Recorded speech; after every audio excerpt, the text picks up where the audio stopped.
আসসালামু আলাইকুম, আমি ডাক্তার মাহমুদুল হাসান।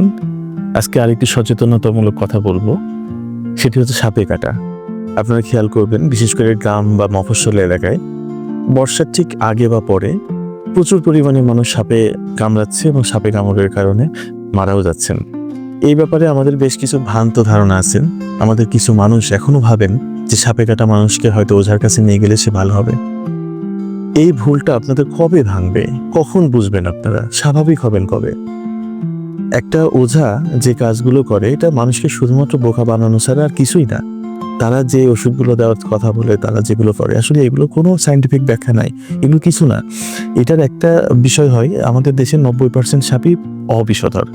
এই জন্য বিষধর সাপের পরিমাণ যেহেতু কম, তারা কামড় দিচ্ছে এবং ওঝার কাছে যাচ্ছে, ওঝা কিছু একটা হয়তো করছে, পেশেন্টের পরবর্তী কোনো প্রবলেম হচ্ছে না। আপনারা মনে করছেন ওঝা হয়তো সাপে কামড়ানো করে তাকে বাঁচিয়ে তুললো, কিন্তু বিষয়টা এরকম না।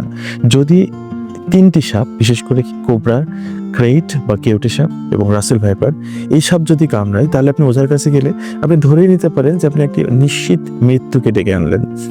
আপনারা যে ভুলটা করেন, সাপে কামড়ানোর সাথে সাথে আপনি ওঝার কাছে নিয়ে যান এবং যখন ওঝা পারে না, তখন ওঝা অনেক বিভিন্ন রকম কথা বলে যে বিষ মাথায় চলে গেছে, বুকে চলে গেছে, অমুক জায়গায় গেছে, তমুক জায়গায় গেছে, আপনি আর কিছু করার নেই, আপনি মেডিকেলে নিয়ে যান।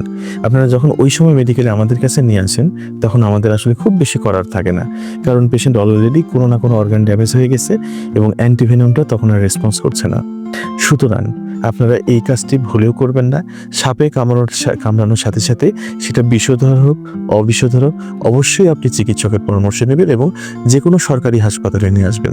এখন উপজেলা স্বাস্থ্যকেন্দ্র, জেলার সদর হাসপাতাল এবং রাজশাহী বা যে কোনো টার্সিয়ারি মেডিকেল কলেজ হাসপাতালে সাপের বিষের যথেষ্ট পরিমাণ অ্যান্টিভেনম রয়েছে এবং ঠিক সময় মতো যদি আমরা অ্যান্টিভেনম দিতে পারি, তাহলে পেশেন্ট সম্পূর্ণরূপে সুস্থ হয়ে বাসায় ফিরতে পারবে। সুতরাং নিজে হাতে কারণ মৃত্যু ডেকে আনবেন না, ওঝাকে না বলুন। ধন্যবাদ।